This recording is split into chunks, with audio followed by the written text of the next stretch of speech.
We're looking at the 6th to the 12th of April, the second week of the soap opera of the stars. The energy here feels like the if-then function in Excel.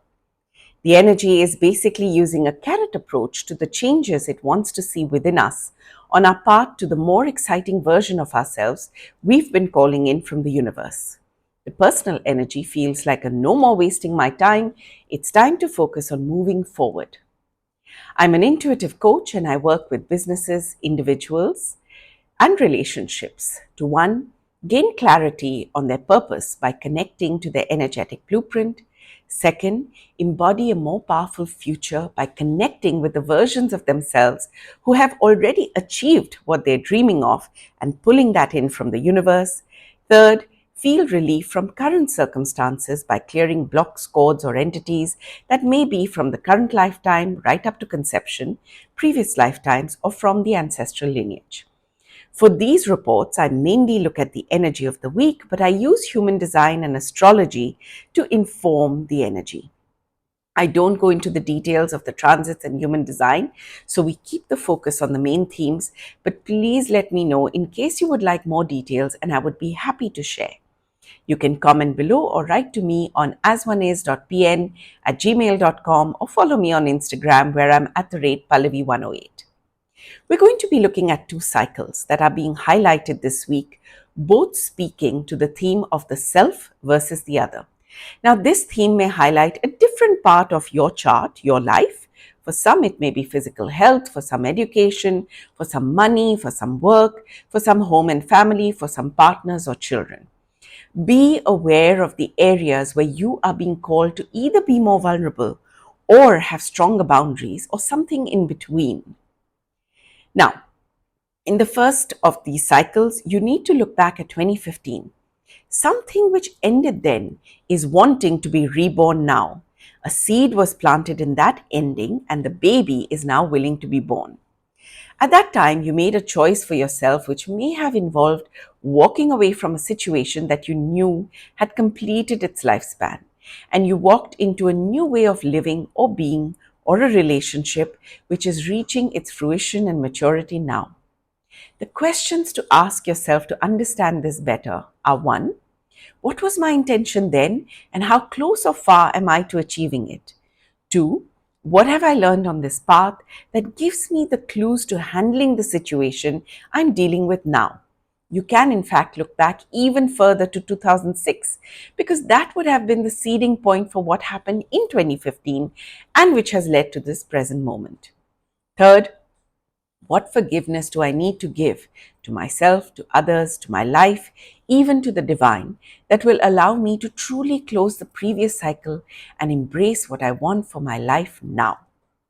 If we are able to bring awareness to the cycle now and get the message it is giving us, we will be able to solidify this lesson over the next year of this energy, asking us to revisit the theme.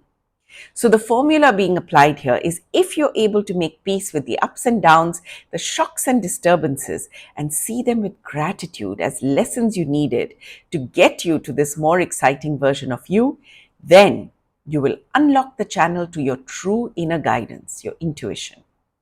We are being asked to level up on our aliveness.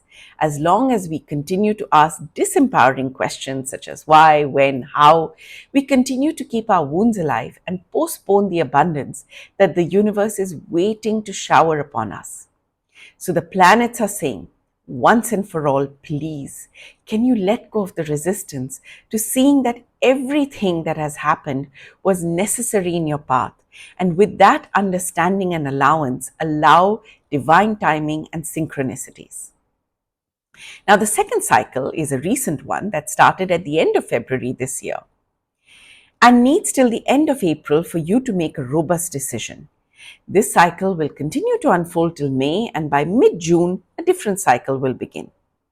The energy of late February brought your awareness to a pattern in relationships, possibly in the family, but also could be friendships, community, a tribe you belong to, or your partner. So it brought up an awareness of an unequal balance of power or boundaries or give and take, and you've been working with the energies to find a way to restore balance. This energy is not one of removing yourself from the friendship, relationship, or community right now. So, even if this has happened, in all probability, that is temporary, and we'll see a different lease of life in the beginning of May. Right now, however, you find that there is more clarity within you on the situation and what your role is to restore that balance. So, here the formula is if you are able to let go of wounding and the need for others to change for your happiness, then you will open up the portals to good fortune and an unshakable trust in yourself and your ability to set your boundaries. This energy is exciting in its potential for ensuring the healing of and restoration of relationships that were important for all involved but needed a reset. What is key for April is that you will see new perspectives. The same things may appear in a new light, and there is a revisiting of the events of end February from a different, wider, wiser, clearer angle. This week is therefore about introspection and reflection on how the past has unfolded into the present and how you can use this as building blocks to a promising future. There's a lot of help going to be made available starting this week on your being able to look into the multiverse and actually see potential possibilities, decide which one to focus on, and bring into your life. This week is the beginning of a return to innocence, which, contrary to how we look at innocence, is actually a very powerful space to be in. To understand what I mean by innocence, those of us who are working on ourselves and intending to achieve more space and connection within also understand how potent a quiet mind is. The energy this week is all about looking at what is still holding us back from stepping into our power and becoming the vehicles of that download of love into our being, the return to innocence.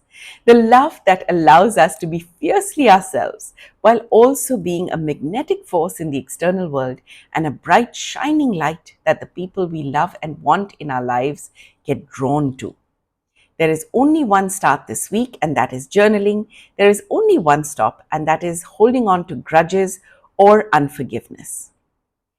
Please like this video or leave a comment if you feel this resonates with you. It will help my channel grow. Your interaction with this content would really be very special for me. Do share this with others in your circles of influence who you feel would resonate with this message. Do subscribe to my channel for new content every week. I post daily content on Instagram where you can find me at Pallavi108.